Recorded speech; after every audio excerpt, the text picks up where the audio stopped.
Tuan-tuan yang dimuliakan oleh Allah Subhanahu Wa Taala, bersyukur kita pada Allah pagi ni, pagi yang berbahagia ni, pagi yang berbahagialah 12 Rabiul Awal.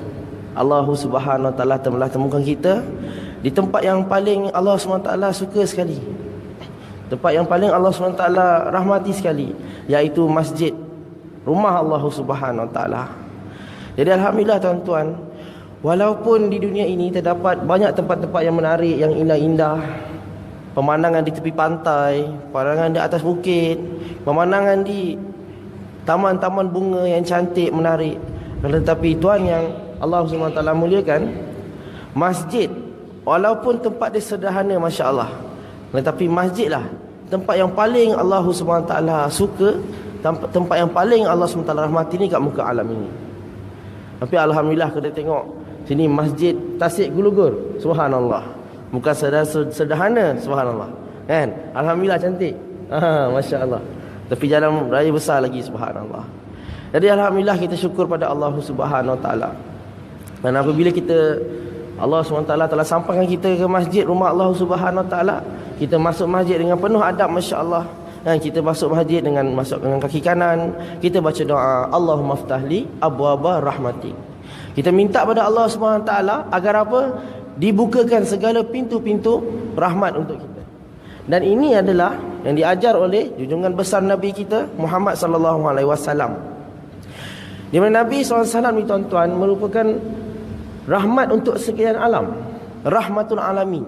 Dan di dalam diri Nabi sendiri ada rahmat. Dan Nabi SAW dipenuhi dengan rahmat.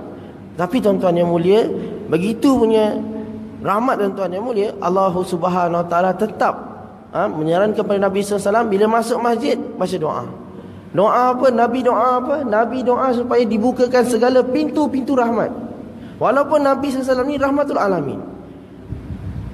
Tuan-tuan, kita ni apa tuan-tuan yang mulia? Nama mungkin nama rahmat, ataupun nama kita Al-Amin. Tapi tuan-tuan yang mulia, Nabi SAW rahmatul alamin, tetap Nabi SAW doa supaya dibuka pintu-pintu rahmat, tuan-tuan. Allahu Akbar. Jadi tuan-tuan yang dirahmati Allah Subhanahu Wa Taala, alhamdulillah ni mungkin kali pertama kot anda sampai dekat Tasik Gulugur ni. Sebelum ni banyak kali dah mai Penang. Sebelum ni banyak kali mai kawasan utara ni. Dan beberapa kali dah, seandainya anda datang ke Penang, beberapa hari dah dekat sini, kan? Beberapa hari kat sini. Yang sebelum ni sehingga anda pernah ke Bertam. Bertam ni bersama dengan Abang Long Fadil. Kalau siapa kenal Abang Long Fadil, satu orang gangster Singapura yang muka dia separuh bertatu tu. Tuan-tuan yang mulia, kali pertama Abang Long Fadil, sebelum dia jadi viral, sebelum dia pergi buat forum di mana-mana tempat, sebelum dia masuk ke dalam televisyen dan sebagainya, kali pertama Abang Long Fadil membuat forum hijrah dia adalah di utara, tuan-tuan, di Bertam. Allahu Akbar. Ni orang utara ni, subhanallah. Dan kami membuat forum hijrah beberapa tempat selama beberapa hari pada ketika itu, 3 hari buat forum. Dan pada ketika itu bertembung kami dengan kuliah Ustaz Azhar Idrus. Dan kami sempat bertemu mesra dengan Ustaz Azhar Idrus di sebuah restoran dekat pulau sana. Dan banyaklah nasihat-nasihat yang kami dapat daripada Al-Fadil Ustaz Azhar Idrus, subhanallah. Anda datang lagi ke Penang atas tujuan penerangan agama juga. Dan kali ini anda datang lagi ke kawasan utara ni selama 4 hari, tuan-tuan. 4 hari lebih kurang di 10 buah masjid. Hari Jumaat datang, kita pergi ke Masjid Permatang Jangus, ada ceramah maghrib, Maulid Rasul. Dan hari Sabtu baru-baru ni kuliah subuh di Sungai Petani, Kedah. Dan seterusnya kita buat kuliah ceramah Maulid Rasul waktu maghrib, dan dekat Masjid Pekan Junjung, Kedah juga, dia sempadan. Lepas tu semalam hari Ahad kuliah maghrib di dekat ni je, Merbau Kudung, Masjid Marbawi, dekat ya.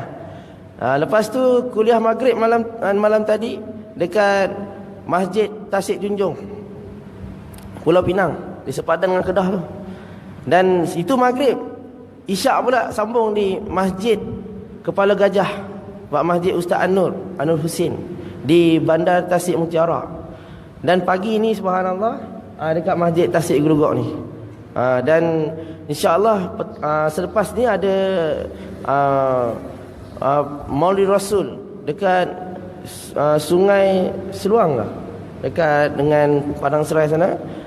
Dia buat untuk program Maulid Rasul pada waktu duha, ada perarakan dan sebagainya. Kita ada buat di sana. Dan malam ni subhanallah ada ceramah Maulid Rasul juga di Masjid Baru Pekan Sungai Bakap. Dan besok pagi terakhir sekali akan diundang di Bertam juga Masjid At-Taqwa sekali lagi untuk buat majlis tip parenting, kekeluargaan. Bagaimana kami masya-Allah akhirnya ada 3 orang anak. Dan anak kami yang pertama nama diberi Nailah Al-Farafisha, yang kedua Salman Al-Farisi, yang ketiga Mariah Al-Qibtiyah. Yang pertama anak kami masya-Allah sekarang berumur dah dekat 6 tahun. Dan pada ketika dia usia 3 tahun, dia telah mula mempelajari Iqra. 3 tahun 2 bulan dia telah mula membaca Al-Quran, bermula dengan surah Al-Fatihah. Dan dalam masa 4 bulan, dalam usia 3 tahun 6 bulan, dia telah tamat khatamkan ayat Al-Quran 30 juz, masya-Allah, alhamdulillah. Dan dia ada datang sini, mungkin tengah tidur dalam kereta gitu. Kan kita bawa mai sini. Jadi tuan yang dimuliakan oleh Allah Subhanahu taala, lepas tu insya-Allah sebelum zuhur kami balik ke Seri Petaling Kuala Lumpur. Bermukim di sana. Masih lagi belajar. Dan alhamdulillah tuan-tuan yang dimuliakan oleh Allah Subhanahu taala, mungkin tuan-tuan ada dengar kot siapa nak mai subuh ni. Dikatakan dijemput apa? Ustaz Sakaratul Maut. Kalau siapa kenal kan Ustaz Sakaratul Maut, tuan-tuan boleh tengoklah dekat laman Sesawang. Tuan-tuan boleh pergi ke enjin carian Google, mungkin dekat situ ada YouTube, boleh tengoklah video-video anda sana. Ada anda pernah masuk dalam rancangan TV Al-Hijrah, rancangan Assalamualaikum, dan di TV 9 rancangan Nasi Lemak Kopi O. Dan seterusnya anda buat banyak forum-forum hijrah bersama artis-artis hijrah, bersama Ali Ekspedisi, bersama Abang DJ Irwan Shah, dan banyak lagi artis-artis hijrah yang kami sedang bersama mereka. Yang terbaru ni Abang Zul Yahya, lepas tu kumpulan ekspedisi Izu Ekspedisi, Zul Handy Black dengan popular dengan lagunya Kau Yang Bernama Seri. Sekarang dia dah tukar dah tuan, Kau Yang Bernama Ilahi kata. Dan banyak lagi Iwan Syahman yang dulu kita kenal sebagai Iwan Dangdut, dan Abang Ijam Edison, Izam EYE, Ustaz Razi Melisa, sama-sama dalam satu grup WhatsApp tu tuan-tuan yang boleh. Jadi alhamdulillah man. Dan ana juga ada buat bersama juga hijrah, bukan sekadar pada artis mainstream, kita bersama dengan kira pemuzik-pemuzik bawah tanah underground ni yang tak dikenali ni. Tapi dalam industri bawah tanah underground ni mereka sangat-sangat dikenali. Di antaranya yang paling terbaru sekali ni, anda bersama dengan satu orang sahabat anda juga, sahabat baik juga. Kami panggil dia Batara Guru. Mesti tak ada yang kenal kot Batara Guru. Batara Guru ni dia antara sahabat-sahabat kita yang awal lah, yang memainkan muzik black metal. Kita dengar black metal lain macam kan. Dulu pernah satu isu black metal ni meletup tahun 2001, 2002 dulu. Jadi kita dapat sama-sama dengan dia, kita dapat sama-sama berhijrah dan sama-sama membuat diskusi, perbincangan agama dengan dia. Alhamdulillah sekarang dia masya-Allah dapat semayang 5 waktu di masjid di tempat di mana azan diazankan tuan-tuan. Dan telah berubah tuan-tuan, masya-Allah. Jika kita lihat gambar dia yang dulu tuan-tuan, subhanallah. Dia pernah menganggotai banyak kumpulan-kumpulan muzik bawah tanah. Di antara kumpulan yang terawal dia yang dia masuk tuan-tuan yang boleh adalah kumpulan Langswir. Tuan dengan Langswir macam kan. Langswir ni sini panggil apa? Langsiak yang terbang. Tapi bukan yang tirai, itu tirai. Itu tirai. Langsir itu tirai kan. Ni Langsiak, Langswir. Memang subhanallah. Tapi kita dapat bawa dia tuan-tuan yang mulia. Pada ketika itu anda jumpa dia, rambut dia panjang. Sekali bila kita dah bersama berkawan-kawan dah pendek dah. Akhirnya jumpa dah botak dah. Allahuakbar. Dan banyak lagi. Yang baru-baru ni anda jemput juga kumpulan sahabat kita Derry Sulaiman. satu orang artis thrash metal di Indonesia, yang kita nak sama-sama joint venture dengan dia untuk buat dakwah di kalangan orang-orang metal ni, bawah tanah ni. Di mereka pun umat Nabi sallallahu alaihi wasallam. Juga ana sebenarnya tengah bergiat, ana merupakan salah seorang daripada penterjemah untuk dakwah di kalangan orang-orang pekak bisu untuk Malaysia. Dan sekarang pun jemaah pekak bisu sedang bergerak di kawasan Kelang, Kuala Lumpur, dan jemput ana untuk sama-sama dengan mereka. Di mana orang pekak bisu ni, tuan-tuan yang mulia, nak sampaikan mesej agama pada ni sangat sukar, tuan-tuan. Allahu Akbar. Mereka Maulidur Rasul pun ada yang tak tahu, tuan-tuan. Maulidur Rasul ada yang tak tahu, tuan-tuan. Bukan sekadar Maulidur Rasul, tuan-tuan, tak tahu. Rasulullah pun mereka tak kenal, tuan-tuan. Bukan sekadar Rasulullah, tuan-tuan. Ada beberapa orang pekak bisu yang kami sama-sama dapat jumpa, dan ana bersama dengan jemaah pekak bisu ni tahun 2007 lagi, tuan-tuan. 2007, 2008, 2009, 2010, sekarang 2016, tuan-tuan. Ana bersama dengan jemaah mereka. Dan ada satu orang yang ana pernah tanya dia. Dia nampak ni kan, Allah Muhammad. Kita tanya dia, kamu kenal tak tu Allah Muhammad? Kenal. Dia kata, itulah Raja dan Permaisuri dia. Dia ingat Raja dan Permaisuri, tuan-tuan. Seperti mana gambar yang biasa kita nampak tu kan. Sebelah Raja, sebelah Permaisuri. Dan dia beritahu Allah itu lelaki dan Muhammad itu wanita, Permaisuri dia. Allah Akbar. Sebab tak ada gambar, ada tulisannya, tuan-tuan. Dan ada pula yang bagi tahu Allah itu wanita mana, dia kata. Sebab dia dengar Allah Maha Pengasih, Allah Maha Penyayang, dia kata. Mungkin wanita, dia kata. Allah Akbar. Jadi kita betulkan akidah mereka bahawa Allah SWT bukan lelaki, bukan wanita. Allah yang Maha Esa, tuan-tuan. Tidak beranak dan diperanakan, tuan-tuan. Dan kita baca surah Qul huwallahu ahad pada awal tadi. Betulkan tauhid kita pada Allah Taala di pagi-pagi ni, tuan-tuan yang mulia. Yang terbaru, tuan-tuan, anda pergi buat usaha atas bisu ni. Kami pergi ke Batu Pahat pada bulan puasa baru-baru ni. Ada buat berjumpaan orang-orang bisu sekitar Batu Pahat, dan dihadiri oleh Ketua Bisu Batu Pahat, Presiden Bisu Islam Batu Pahat. Ni semua orang bisu. Jadi sampai-sampai kat sana ana lambat sikit. Jadi dekat situ dia tanya ramai-ramai, lebih kurang 100 orang. Pada ketika itu Datuk Mufti Johor pun ada sekali. Jadi dia tanya, ada berapa rukun Islam? Dia tak tahu rukun tu, dia tak tahu. Islam tahu, rukun tu mereka tak faham. Jadi kita dah masa tu anda pun dah terlambat sikit, tapi dah masuk dalam, semua tak dapat jawab. Jadi bila dia bagi clue, tak apa, kita bagi tahu rukun Islam ni ada 5 perkara. Siapa boleh terangkan 5 tu? Sebab apa? Siapa dapat jawab dapat hadiah. Tak dapat terangkan 5, dapat terangkan 1, tak apa, yang nombor 1 dia kata. Ramai yang datang ke depan untuk jawab soalan. Jadi tuan-tuan yang berbahagia, ada orang jawab nombor 1 ialah senyum. Senyum pun ada. Ada yang cakap rukun Islam yang pertama berbuat baik pada ibu bapa. Ada yang cakap rukun Islam pertama ni jangan menipu pun ada. Mereka tak faham. Jadi kita pun beritahu bahawasanya rukun Islam yang pertama adalah kalimah syahadah. Jadi kita kata kalimah syahadah, mereka pun tak tahu kalimah syahadah tu. Tapi bukan semua bisu, tuan-tuan. Tapi kebanyakan mereka itu sebab agama tak sampai, tuan-tuan. Jadi bila kita tanya apakah itu kalimah syahadah, tak dapat, tuan-tuan. Ada satu orang bisu ni, kan, tiba-tiba dia bangkit, dia bangun, dan jangan dia beritahu. Dia tunjuk la ilaha illallah, asyhadu an la ilaha illallah wa asyhadu anna muhammadar rasulullah. Ini bahasa isyarat dia. Ni la ilaha illallah, asyhadu an la ilaha illallah. Barulah satu orang dapat jawab. Itu pun satu orang bisu ni dia bersama dengan jemaah kami buat usaha di kalangan orang bisu. Jadi kami bermuzakarah dengan dia tentang tauhid dan sebagainya, sunnah dan sebagainya. Jadi tuan yang dimuliakan oleh Allah SWT, sebelum tu bisu ni kami cerita dengan dia pasal puasa, berkenaan dengan puasa, sebab masa tu bulan Ramadan. Jadi kami cerita bab puasa, semua dia tahu, masya-Allah. Akan tapi bila kita cerita tentang kelebihan Lailatul Qadar, sebab pada malam tu minggu-minggu bulan-bulan yang pada akhir Ramadan. Jadi tuan-tuan yang mulia, bisu tersebut kita cerita pasal Lailatul Qadar, dia bagi tahu saya hidup dah 40 tahun lebih dah, saya tak pernah dengar pun Lailatul Qadar, dia kata. Saya tak pernah dengar pun Lailatul Qadar, tuan-tuan. Sebab apa, tuan-tuan? Dia tak dapat informasi tentang perkara ini. Walaupun mereka boleh membaca, tapi mereka tak berapa faham, tuan-tuan. Macam hari ni kita boleh baca bahasa Inggeris, kadang-kadang kita tak faham, boleh baca je. Tuan-tuan yang dirahmati oleh Allah Subhanahu Wa Taala, bila kita memuzakarah dengan orang bisu ni tuan-tuan, bila kita bacakan hadis Nabi sallallahu alaihi wasallam daripada Hazrat, contohnya Abu Bakar Siddiq radhiyallahu, Hazrat mereka tak faham. Abu Bakar pun mereka tak kenal. Abu siapa? Bakar pula.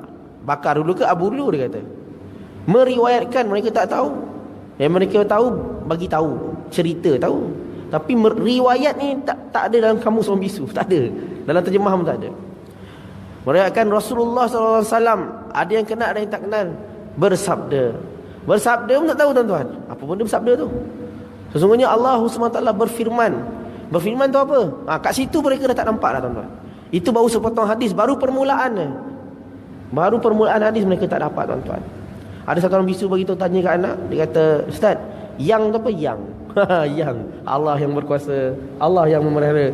Dia tanya yang tu apa? Kita kata yang ni sifat lah, nak menunjukkan sifat selepas dia. Kita pun susah nak jawab. Tuan yang dimuliakan oleh Allah SWT. Itu okey lagi tuan-tuan. Ada satu orang bisu ni berumur 46 tahun, belum berkahwin lagi. Kita muzakarahkan dia tentang mandi wajib. Mandi wajib simple. Kita biasa dia berumur dah 46. Dia beritahu, "Oh, saya tahu mandi wajib ni. Saya tahu mandi wajib ni. Sebab dulu pernah belajar," dia kata. Pernah belajar, tapi dah lupa lah, tapi pernah belajar. Tanya dia, "Abang pernah tak mandi wajib?" Saya tak pernah mandi wajib," dia kata. Malu kan nak mandi wajib, dia kata. Malu tuan-tuan. Tak pernah mandi wajib, dia kata. "Abang dah balik ke belum?" Dah ada tanda-tanda balik. Kita ceritakan dia muzakarah dengan dia. Ada dah, bahasa umur 46. Habis tak pernah mandi wajib. Tak pernah. Lepas tu kita pun dah pening kepala. Ada seorang bisu ni, dia keras sikit, dia beritahu, "Kau tak mandi wajib, seluruh amalan kau ditolak." Dia kata, Allah, bisu tu punya sedih, menangis. Cepat-cepat pada ketika itu kita muzakarah dengan dia cara mandi wajib, dengan ringkas syarat-syarat wajib ni semua, rukun mandi wajib semua. Dia terus pergi, berlari pergi ke dalam bilik air dan dia terus mandi tuan-tuan. Masa tu kita nak tunggu waktu malam, makan malam. Lepas tu dia dah habis mandi, dia pergi dalam medan solat. Kita tunggu dia bukan lama tuan-tuan, setengah jam. Rupanya dia menangis pada Allah SWT. "Wahai Allah, aku tak tahu mandi wajib, aku tak pernah mandi wajib," dia kata. Ini keadaannya. Ini kita buat usaha di kalangan dakwah orang bisu tuan-tuan. Jadi alhamdulillah, ini kali anda datang ke utara untuk, dia kata, tua dakwah Sakaratul Maut. Dia kata, Allah Akbar. Sakaratul Maut ni tuan-tuan yang mulia, kan? Apa Sakaratul Maut ni tuan-tuan? Ramai orang tertanya-tanya juga, apa nama ni Ustaz Sakaratul Maut? Orang Ustaz Bollywood ada lah dengar. Ustaz Bollywood lah, macam-macam kan. Ni Sakaratul Maut pula ni, mana datang ni? Subhanallah. Banyak cerita dia tuan-tuan. Daripada zaman sekolah menengah lagi cerita ni, kan? Macam-macam. Daripada tahun 2001, berapa lama tahun yang lepas tuan-tuan yang mulia, kan? Tapi disingkatkan cerita lah tuan-tuan. Kalau anda ni selalulah memberati bab-bab pasal kematian ni, maut ni tuan-tuan. Dan serban yang tuan-tuan lihat anda pakai ni, kan? Serban yang tuan-tuan lihat anda pakai ni, yang semacam yang besar ni, apa besar ni? Ada orang kata nak tutup tanduk yang besar lah, macam-macam. Tapi serban ni tuan-tuan yang mana merupakan kain kafan. Kain kafan sepanjang 12 hasta, 12 ziraah. Ataupun dari segi kita tengok dalam kiraan meter dia 6 meter. Jadi 6 meter ni cukup untuk 3 lapisan satu jenazah. Satu lapisan 2 meter untuk jenazah biasa seperti jenazah Hana. Jadi 6 meter 3 lapisan. Jadi sebenarnya kain kafan ni untuk Ana sendirilah, kan? Sedia, walau mati di mana-mana saja, sedia dikuburkan di mana-mana saja. Allahu Akbar. Dan berniat untuk supaya tidak mati di kampung halaman, untuk mati di, kalau boleh, di hujung-hujung dunia. Subhanallah, kan? Seperti mana anda pernah buat usaha dakwah, Allah SWT bagi peluang untuk buat dakwah di luar negara tuan-tuan, berjumpa dengan orang Islam Islam kat sana. Sebagai contoh, tahun 2010 bersama isteri ke India dan Sri Lanka, transit, kan? Dan seterusnya 2001 anda pergi ke Holland, Amsterdam, dan ke London, United Kingdom, dan ke Norway, kawasan Arctic Circle, kutub utara sana, untuk jumpa orang Islam. Dan tahun 2013 sekali lagi bersama dengan isteri menjalankan misi dakwah. Sama-sama isteri buat dakwah di kalangan wanita, anak di kalangan lelaki. Kita pergi ke Republic Island, bersebelahan dengan United Kingdom. Dan United Kingdom kita pergi juga. Kita pergi ke kawasan Manchester. Dan seterusnya kita transit di Abu Dhabi, Arab Emirates. Dan tuan-tuan yang dimuliakan oleh Allah SWT, semasa kita pergi ke Norway tuan-tuan, masa tu pergi ke Norway. Norway ni kalau tuan-tuan tahu tempat dia tuan-tuan, Norway ni nama pun dah Norway dah, tak ada jalan dah, dalam kutub utara tuan-tuan. Di mana tempat tu tuan-tuan yang mulia, suasana dia 6 bulan siang, 6 bulan malam. Dalam 1 tahun tu dia 6 bulan siang saja tuan-tuan. Macam mana tuan-tuan? Hari ni kita siang 24 jam. Dekat sana 6 bulan siang tuan-tuan. Dan nanti selepasnya 6 bulan malam. Ketika kami sampai dekat sana, fenomena kat sana 6 bulan siang. Nah, pada itu bulan puasa pula tu. Macam mana siang bulan puasa? Kalau ikutkan dah tak dapat nak buka lah. Jadi matahari tak ada. Jadi dikatakan pada ketika itu, tempat yang mengalami fenomena macam ni, dia ikut Fajar Siddiq dan Mega Merah di Pekan Jiran. Bandar yang paling dekat yang mengalami Fajar Siddiq dan Mega Merah tuan-tuan. Jadi kami berpuasa kat sana, subhanallah, hampir 21 jam setengah tuan-tuan puasa. Ada seberapa tempat yang kami pergi 21 jam 45 minit. Dan ada atas lagi 22 jam puasa tuan-tuan. 2 jam je buka puasa. Jadi kami dapatlah, masya-Allah, berpuasa dalam keadaan begitu. Dan solat tarawih pun di bawah matahari tuan-tuan. Sembahyang tahajud pun di bawah matahari tuan-tuan. Matahari dia sentiasa kelihatan. Dan tuan-tuan yang mulia, tempat tu dipanggil Land of the Midnight Sun. Tempat di mana matahari tengah malam. Matahari 12 tengah malam tu ada matahari. Dipanggil Land of the Midnight Sun. Dan apabila tiba pada akhir bulan puasa, kebesokannya hari raya tuan-tuan, maka kami sampai di satu tempat yang ada signboard besar ditulis The End of the World. The end of the world tuan-tuan. Hujung dunia. Kita pun fikir macam mana ni hujung dunia. Betul ke tak betul hujung dunia ni? Kan? Betul ke tak betul hujung dunia ni? Dia memang tulis tu World End there. World End. Hujung dunia. Itu memang tempat pelancongan. Ramai orang datang situ bergambar kat situ. Jadi tuan yang dimuliakan oleh Allah SWT, jadi anda pun berkeinginan kain kafan dah bawa. Masa tu pun tak berapa sihat. Seandainya Allah SWT syahid yang dekat sini, subhanallah, alangkah baiknya. Jauh daripada rumah, subhanallah. Inilah yang kita dapat tunjuk di depan Allah SWT. Seperti sahabat-sahabat dalam menjalankan misi dakwah tuan-tuan. Sahabat telah syahid di hujung-hujung dunia tuan-tuan. Allahu Akbar. Nabi SAW hantar sahabat tuan-tuan. Tuan yang dimuliakan oleh Allah SWT, Nabi SAW juga tuan-tuan, kematian dia bukan dekat kampung dia. Nah, kampung Nabi SAW dekat Mekah, kota Mekah. Nabi berhijrah kat Madinah tuan-tuan. Nabi lahir pada tanggal 12 Rabiul Awal, tahun gajah, 20 April 571 Masihi. 12 Rabiul Awal, tahun gajah, 20 April 571 Masihi tuan-tuan. Itu tarikh lahir Nabi SAW. Dekat mana? Dekat kota Mekah tuan-tuan. Allahu Akbar. Dan datuknya Abdul Muttalib memberi nama Muhammad. Walaupun pada ketika itu tak ada lagi orang Arab letak nama Muhammad ni, tak ada. Tak ada lagi tuan-tuan. Tapi minta supaya letak nama Muhammad, supaya dia orang yang terpuji, supaya seluruh makhluk Allah SWT memuji Muhammad SAW. Akhirnya Muhammad digelar Al-Amin tuan-tuan. Dan Nabi SAW berhijrah ke Madinah tuan-tuan. Pada ketika itu nama dia Yathrib. Untuk mengembangkan usaha dakwah Nabi SAW. Pada tanggal yang sama juga, 12 Rabiul Awal, pada tanggal 24 September 662 Masihi. 12 Rabiul Awal bersamaan 24 September 622 Masihi, subhanallah. Tuan yang dimuliakan oleh Allah Subhanahu Wa Taala, Nabi SAW membuat usaha dakwah di Madinah tuan-tuan. Subhanallah, banyak penerimaan yang bagus tuan-tuan pada penduduk kota Madinah tuan-tuan. Dan akhirnya tuan-tuan, pada tanggal 12 Rabiul Awal juga, hari Isnin juga. Nabi lahir pada hari Isnin, 12 Rabiul Awal juga. 12 Rabiul Awal hari Isnin pada tahun 11 Hijrah, bersamaan dengan 8 Jun 632 Masihi. Hari Isnin 12 Rabiul Awal 11 Hijrah bersamaan 8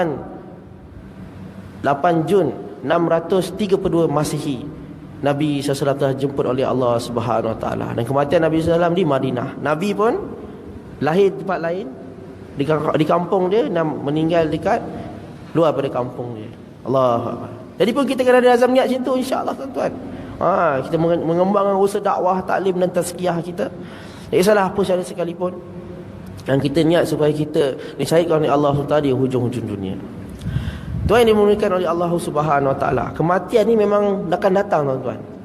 Walau macam mana sekalipun dia akan datang pada kita. Dan kita ni hidup kat dunia ni memang menunggu saat-saat kematian kita saja tuan-tuan. Dan bermacam-macam arah, dari utara, selatan, barat dan timur, segala bentuk asbab-asbab kematian boleh datang pada kita tuan-tuan.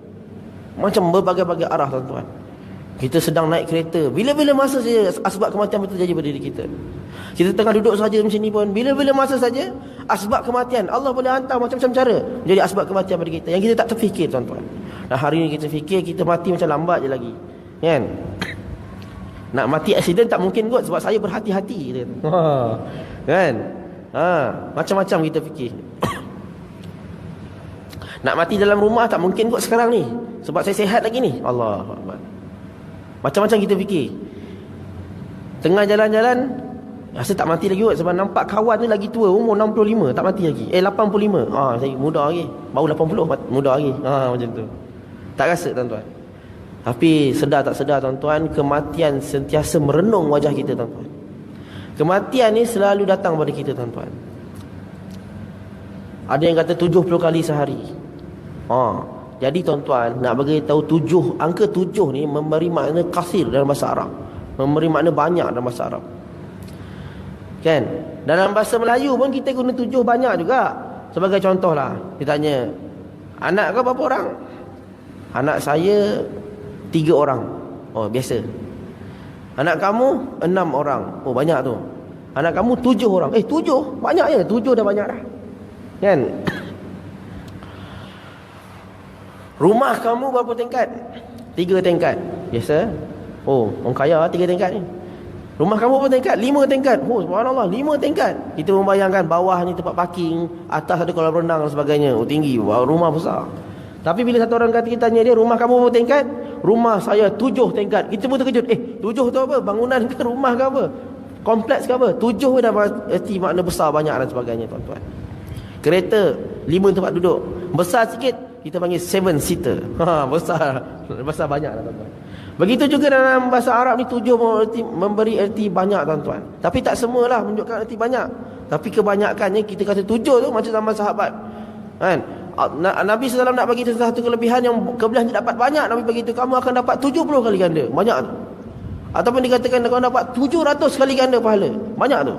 Ataupun dikata 70,000 pahala. Itu banyak tuan-tuan. Bertambahnya angka kosong tu banyak sangat. Ataupun yang dikata satu orang yang keluar ke jalan Allah SWT, setiap amal dia Allah gandakan 700,000 kali ganda pahala. Allah. Yang dah kahwin pula, dia darabkan 70 lagi, setiap satu amal mendapat pahala 49 juta. 700,000 70 tu banyak tuan-tuan. Tapi tak semualah kan. Macam pintu neraka, ada 7 pintu neraka, itu memang 7. Tapi kebanyakan 7 ni membawa makna kasir, banyak. Jadi malaikat maut ziarah kita banyak kali setiap hari tuan-tuan. Banyak kali setiap hari merenung wajah kita. Dan tuan-tuan, singkatnya masa kita ni tuan-tuan yang mulia. Hari ni kita lihat seandainya jenazah datang masuk ke dalam masjid, dan kita pun terus buat sah tuan-tuan yang mulia, dan terus kita imam angkat takbir, dan kita terus sembahyangkan tuan-tuan. Pernahkah kita terfikir tuan-tuan, untuk kita solat yang panggil orang untuk berjemaah ni tuan-tuan, berjemaah ni saf ni, kebiasaannya yang kita sembahyang, kita azan. Tadi sembahyang subuh kan, kita azan, tambah lagi as-salatu khairum minan naum. Terkejut pakcik kat rumah tu, dah bangun tidur. Terkejut pakcik tu, bangun juga. Dia ingat as-salatu khairum minan naum, solat itu lebih baik daripada tidur. Lepas tu kita apa tuan-tuan, habis orang solat sunat, kita iqamah untuk panggil orang datang ke dalam saf tuan-tuan. Selepas azan dan iqamat, barulah kita mulakan solat. Tuan-tuan yang mulia, apabila jenazah masuk dalam masjid, kita lihat jenazah terus letak di hadapan.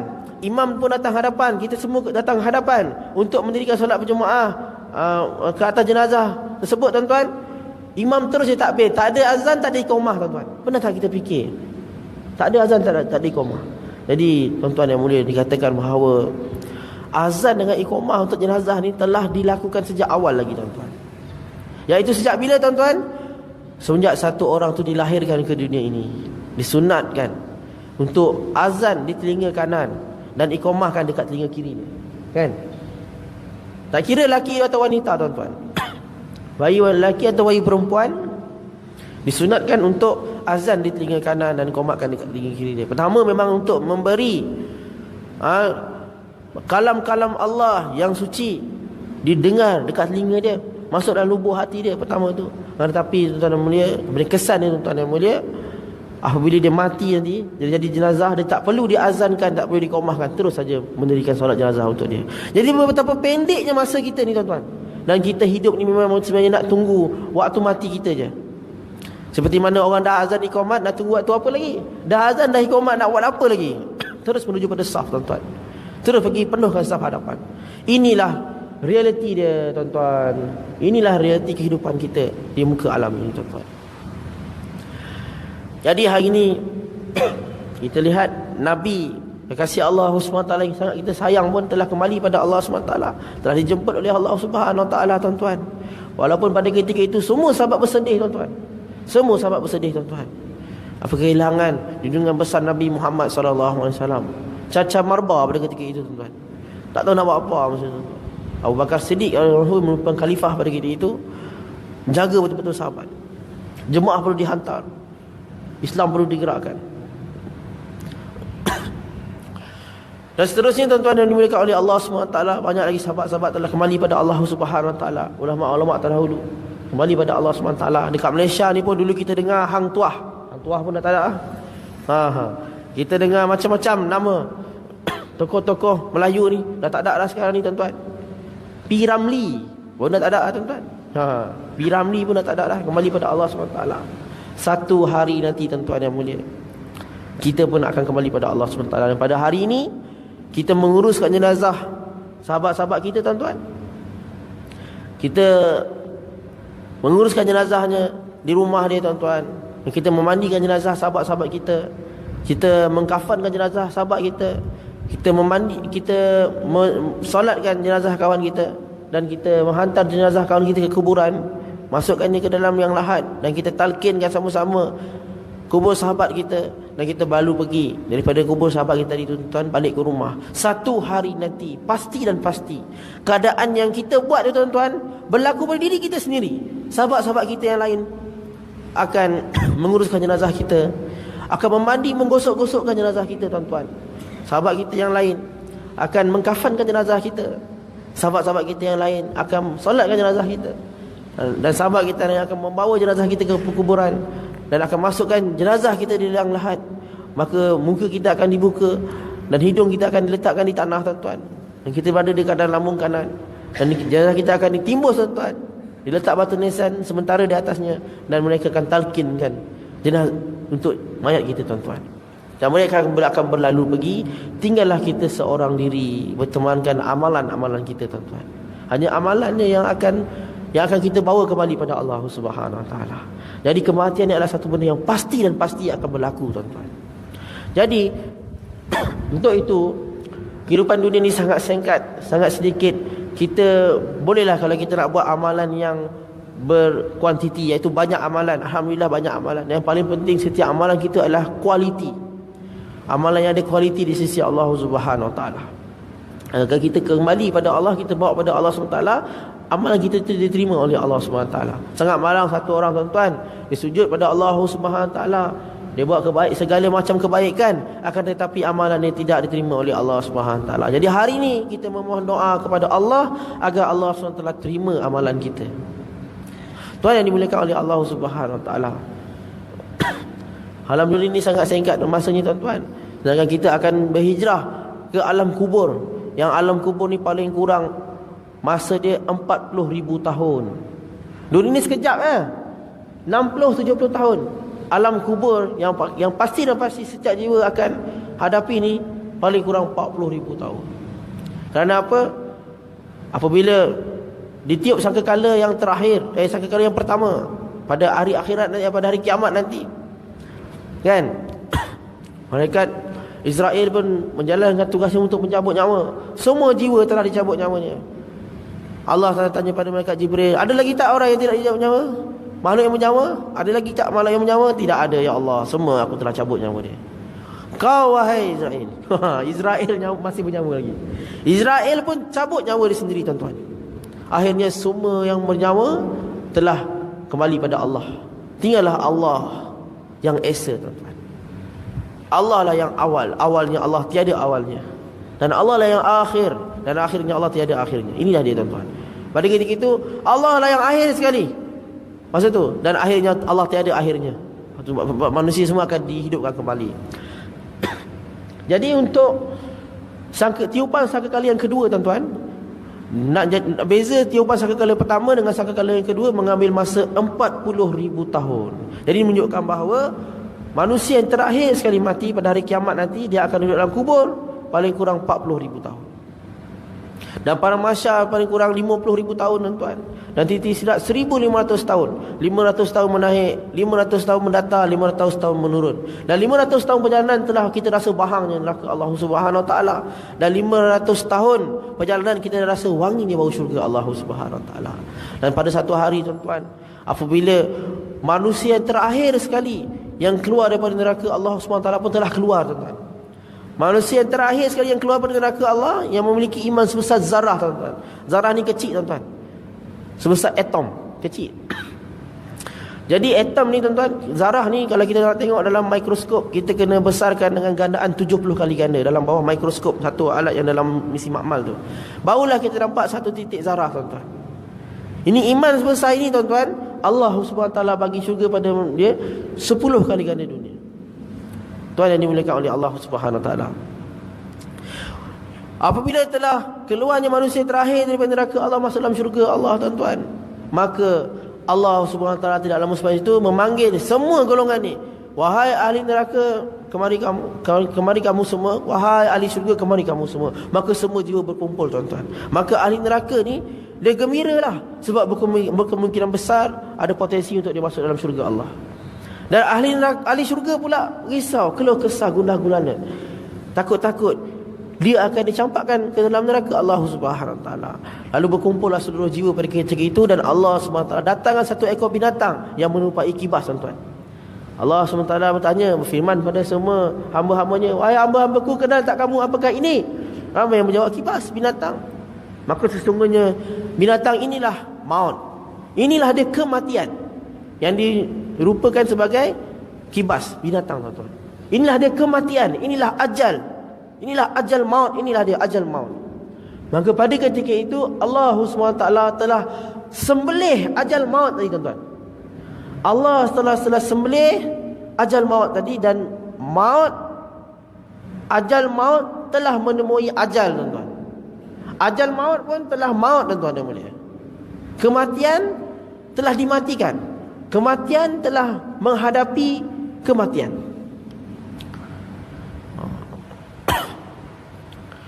Allahu Akbar. Jadi pada ketika itu apabila mati ni, kematian ni dah mati, maka tidak ada lagi mati tuan-tuan. Sebab apa? Makhluk yang bernama mati tu pun dah mati dah. Lalu Allah SWT berfirman, mulai hari ini, daripada sekarang ini, tidak akan ada lagi kematian. Wahai ahli-ahli neraka, kekallah kamu selama-lamanya dalam neraka aku. Wahai ahli-ahli syurga, kekallah kamu selama-lamanya dalam syurga aku. Maka mendengar perkataan ini, ahli-ahli neraka begitu sedih sekali tuan-tuan. Tak tahu dalam kesedihan bagaimana, macam mana bentuk kesedihan yang mereka alami. Kerana apa? Kekal dalam neraka Allah selama-lamanya dalam penderitaan, keseksaan tuan-tuan. Hari ni kita tengok etnik Rohingya diseksa. Itu sikit tuan-tuan yang mulia. Bagaimana seksaan tuan-tuan. Allahu Akbar. Tuan yang dimuliakan oleh Allah Subhanahu Wa Taala. Dan ahli syurga pula begitu gembira tuan-tuan yang mulia. Dia punya gembira dia bukan lompat-lompat lagi dah, bukan goyang-goyang kepala lagi, bukan dia membuat berjoget dan sebagainya. Ahli syurga punya gembira ni kenapa tuan-tuan? Gembira selama-lamanya dalam syurga Allah. Maka dia punya gembira dah telah terbang-terbang tuan-tuan. Terbang-terbang gembira Allah. Jadi semoga Allah SWT jadikan kita orang Islam yang gembira insya-Allah dekat padang mahsyar nanti. Dekat akhirat nanti, subhanallah. Kubur, mahsyar, sirat kita jadi orang gembira, yang selamat sejahtera, tuan-tuan. Dan kita amalkanlah segala sunnah Nabi SAW. Mudah-mudahan dengan berkat sunnah Nabi SAW, kita taat perintah Allah, ikut cara Nabi SAW, Allah Subhanahu Wa Taala akan jadikan asbab amalan tersebut. Nabi SAW akan bagi syafaat kepada kita, untuk memudahkan kita masuk dalam syurga Allah, jannah Allah Subhanahu Wa Taala.